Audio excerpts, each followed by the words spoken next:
I'm Kira Valdez, and I want you to imagine this moment with me.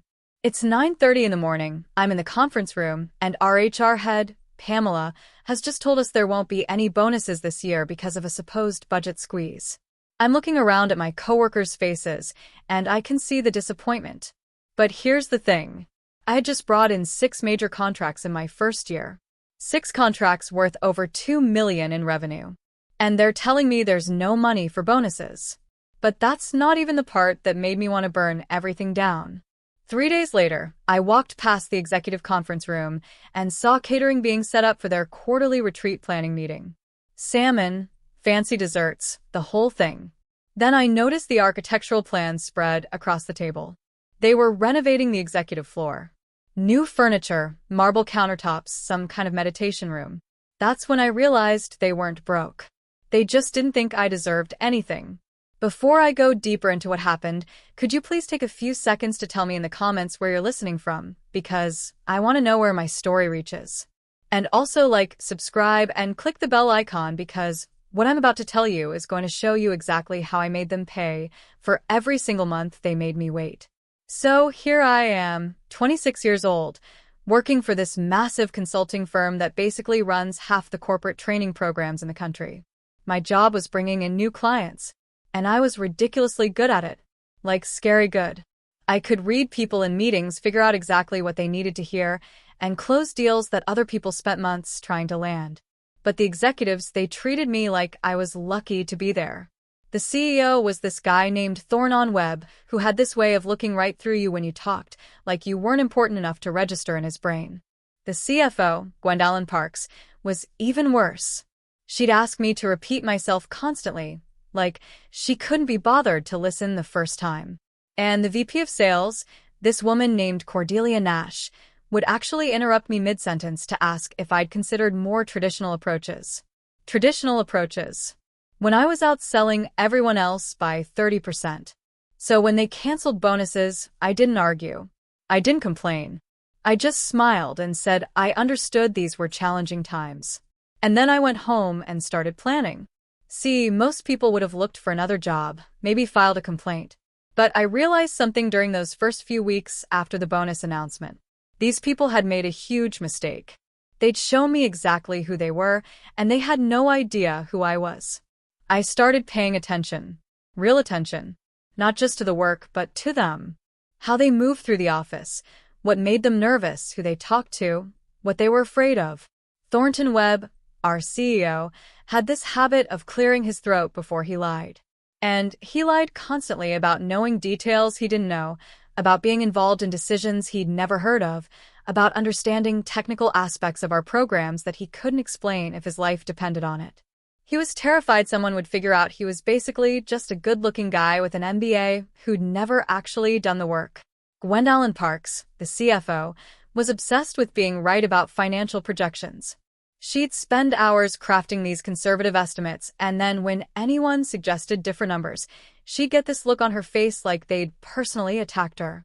She couldn't handle being wrong about money, especially not in front of other people. And Cordelia Nash, she was desperate to prove she was irreplaceable. She'd take credit for other people's ideas, volunteer for projects she couldn't handle, and constantly name-drop about her relationships with important clients. But here's what I noticed. Those client relationships were mostly her calling them once every few months to check in. She wasn't actually bringing in business anymore. For 8 months, I watched them. I learned their schedules, their insecurities, their weak spots. I started noticing things like how Thornton would panic if board members asked technical questions during presentations. How Gwendolyn would second-guess herself if anyone challenged her projections with industry data. How Cordelia would get defensive if anyone implied her role might not be essential. And while I was learning all of this, I kept doing my job, bringing in clients, exceeding targets, being the perfect employee who never complained about anything. But I was also doing something else. I was positioning myself. See, our company had this annual board presentation every September. It was the biggest deal of the year. The board would fly in from all over the country, and the executives would present the yearly performance, future projections, strategic initiatives, all of it. It was basically their chance to prove they deserved their jobs for another year. And I realized that was my opportunity. I started reaching out to board members months in advance. Not directly, obviously, but I'd make sure to be involved in client meetings when board members were visiting. I'd send detailed reports that would occasionally get forwarded up to them. I'd volunteer to help with research for presentations, which meant I got to see exactly what information the executives were planning to present. More importantly, I got to see what information they weren't planning to present. By July, I had a clear picture of what was going to happen in September. Thornton was going to present our yearly growth numbers, but he didn't actually understand how we'd achieved that growth. Gwendolyn was going to project conservative numbers for next year that were way below industry standards, and Cordelia was going to take credit for client retention numbers that were actually driven by customer service improvements she'd opposed. That's when I started planting seeds. I began having casual conversations with our biggest clients about industry trends they'd heard about, new approaches to corporate training, data they'd seen about what other companies were investing in. I wasn't telling them anything directly, but I was getting them curious about things our executives couldn't answer. I also started researching everything I could about our competitors. Not just their basic information, but deep research. Their actual performance numbers, their new initiatives, their success rates with different types of programs, information that would make our conservative projections look completely out of touch. And here's the really clever part. I made sure board members knew I was the one doing this research, not by bragging or showing off, but by being helpful. When they'd ask questions during their visits, I'd have the exact information they needed. When they'd wonder about industry trends, I'd quietly send them articles. I became their go-to person for real information.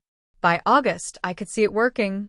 Board members were starting to ask more detailed questions during their calls with executives. Questions about technical aspects of our programs, about industry comparisons, about strategic planning that went beyond just maintaining what we already had. And the executives were starting to sweat. Thornton began staying late more often, trying to cram information he should have known all along. Gwendolyn started second-guessing her projections, asking for more and more data to support her conservative estimates.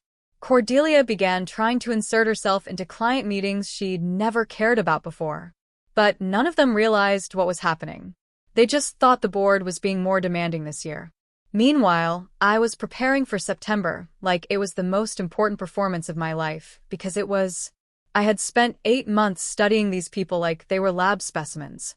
I knew exactly what would make them panic, exactly what would expose their weaknesses, and exactly how to make sure I was standing right there when everything fell apart, ready to step in and fix what they couldn't.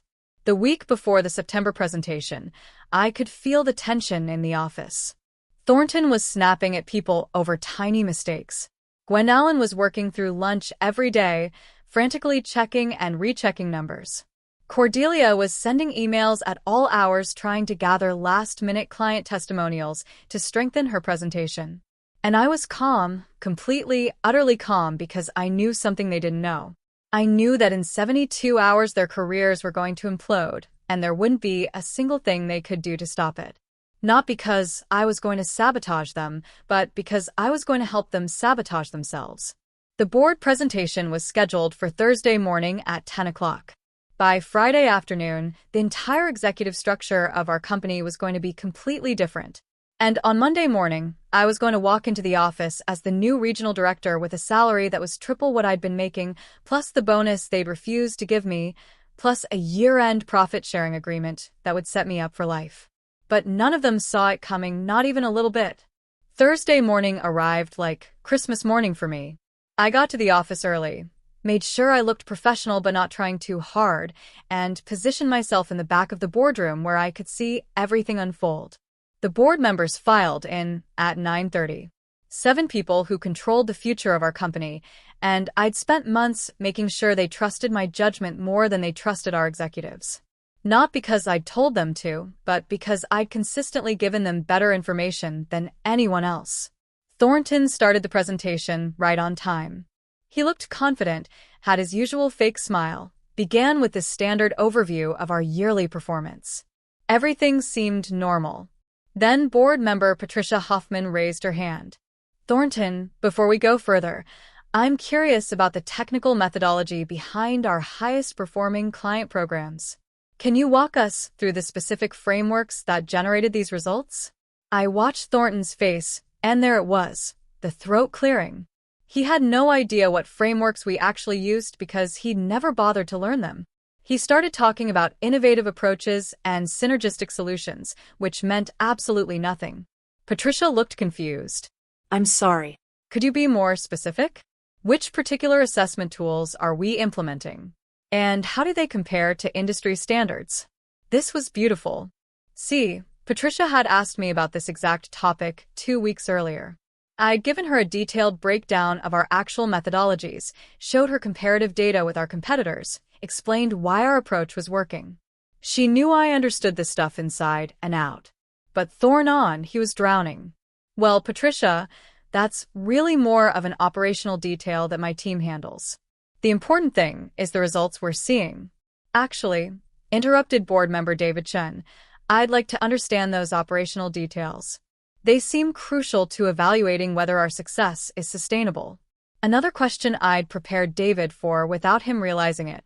During his last visit, I'd casually mentioned some research I'd done about long-term sustainability in corporate training programs. I'd planted the seed that this was something worth asking about. Thornton looked like he wanted to disappear. He started stammering about bringing in subject matter experts to answer technical questions, which made him look completely incompetent in front of people who needed to believe he was running the company. That's when Gwendolyn jumped in to save him. Big mistake. Perhaps we should move to the financial projections where I can provide the detailed analysis you're looking for. Gwendolyn opened her presentation, and I could see she was nervous, but trying to project confidence. She launched into her conservative projections for next year, talking about maintaining steady growth and avoiding unnecessary risks. Board member Michael Torres raised his hand. Gwendolyn, these projections seem quite conservative compared to industry benchmarks. Are we potentially leaving money on the table? Perfect. Michael had asked me about industry benchmarks just last month. I'd sent him comprehensive data showing that companies like ours were typically growing much faster than Gwendolyn's projections suggested. Not because I was trying to undermine her, but because he'd asked and I'd given him accurate information. Well, Michael, I believe in prudent financial planning. It's better to exceed conservative expectations than to fall short of aggressive ones. But, said Patricia, if our competitors are achieving 15 to 20% growth and we're projecting 8%, aren't we basically planning to fall behind? I had given Patricia those exact competitor numbers 3 weeks ago when she'd asked about market trends. Gwendolyn's face went white because she knew Patricia was right, but admitting it would mean admitting her projections were inadequate. Well, those numbers can be misleading depending on how you calculate. Actually, David jumped in. I have data here showing that most firms in our sector are projecting double-digit growth. Are we missing opportunities our competitors are seeing? Gwendolyn started backtracking, trying to explain why her numbers were more realistic, but she sounded defensive and unprepared. You could see the board members exchanging glances, wondering why their CFO didn't seem to understand basic industry trends. Then, Cordelia made her fatal mistake. She tried to rescue the situation by taking over. If I may, I think what we're missing here is the strength of our client relationships. My team has maintained exceptional retention rates, and I've personally managed relationships with our top-tier clients for years. Board member Jennifer Walsh looked interested. That's great to hear, Cordelia. Can you tell us about your recent interactions with those top-tier clients? What feedback are they giving you about future needs? This was the moment I'd been waiting for. Jennifer had asked me this exact question 2 months ago, and I'd given her detailed insights about what our major clients were actually saying about their future training needs, information I'd gathered by actually talking to them regularly, not just calling to check in once a quarter. Cordelia started talking about general satisfaction and positive relationships, but she couldn't provide specifics because she didn't have regular substantive contact with these clients anymore. I'm sorry, said Michael, but when you say you've managed these relationships, how often are you actually speaking with decision-makers at these companies? Cordelia's voice got tighter. Well, I maintain regular contact through various channels because, Jennifer continued, I was under the impression that most of our day-to-day client interaction is handled by our account management team. Are you saying you're personally involved in their ongoing needs assessment? I watched Cordelia, realized she'd walked into a trap. She couldn't claim to be managing relationships she wasn't actually managing, but admitting the truth would make her look irrelevant. I oversee the strategic aspects of those relationships, but not the operational aspects, Patricia asked. So, when clients have specific needs or concerns, they're not coming to you directly. It was falling apart beautifully. Each executive was being exposed for exactly what I knew they were. Thornton didn't understand the technical work. Gwendolyn didn't understand the market. And Cordelia wasn't actually managing client relationships. Then David asked the question that destroyed everything. This is concerning.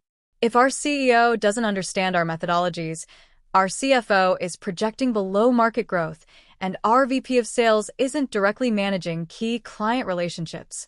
Who is actually running the strategic aspects of this company? The room went silent.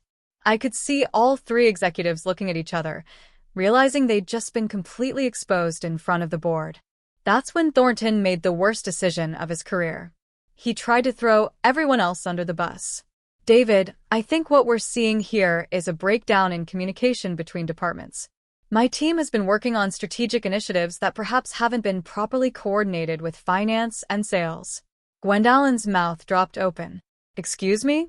My projections are based on information provided by your office. Well, Cordelia jumped in. Maybe if there was better communication about strategic initiatives, sales would be better positioned to speak to client relationships. And there it was. They started arguing with each other in front of the board, pointing fingers, contradicting each other, making it obvious that they had no idea what each other was doing. Jennifer looked directly at me. Kira, you've been quiet back there. You work closely with all these departments. What's your perspective on our strategic coordination? This was my moment. 8 months of preparation led to this exact question. Well, I said, standing up calmly, I think what we're seeing is the difference between high oversight and operational knowledge. Our programs are actually performing very well, but the metrics we use to measure success and the client feedback we receive daily don't always get communicated up through traditional reporting channels. I pulled out my tablet. For example, our technical methodologies are actually quite advanced compared to competitors, but they're complex systems that require hands-on experience to explain properly. Our financial performance could support much more aggressive growth projections, but only if we're tracking the right metrics and understanding market opportunities. And our client relationships are stronger than ever. But that's because we've shifted to more frequent, substantive interactions that go beyond traditional account management. The board members were nodding. Finally, someone was giving them clear, confident answers. Can you elaborate on those market opportunities? Michael asked. For the next 20 minutes, I walked them through everything. Real technical explanations of our methodologies, detailed market analysis showing where we could grow, specific client feedback about emerging needs, information I'd been gathering for months while the executives focused on presentations and politics. By the time I finished, the contrast was obvious. The executives looked confused and defensive. I looked prepared and confident. Patricia asked the question that ended their careers. Kira, in your opinion, what would need to change for us to reach our full potential as a company? Honestly, I said, I think we need leadership that understands our work at an operational level, financial planning that reflects market realities, and client relationship management that focuses on ongoing value creation rather than periodic check-ins. The talent and systems are here. We just need strategic direction that's based on actual knowledge rather than assumptions. David nodded slowly. That's very insightful. Thank you. The meeting ended with the board requesting private time to discuss what they'd heard. The executives filed out looking like they'd been hit by a truck. Over the next 2 weeks, everything happened exactly like I'd planned. The board called individual meetings with each executive. Thornton couldn't answer basic questions about company operations. Gwendolyn couldn't defend her projections when challenged with industry data. Cordelia couldn't provide evidence of her strategic value to client relationships. Meanwhile, I kept doing my job perfectly, kept providing valuable insights to board members when they asked, kept demonstrating that I understood every aspect of the business they were concerned about. On the last Friday of September, Thornton was given a choice: resign or face a vote of no confidence. He resigned.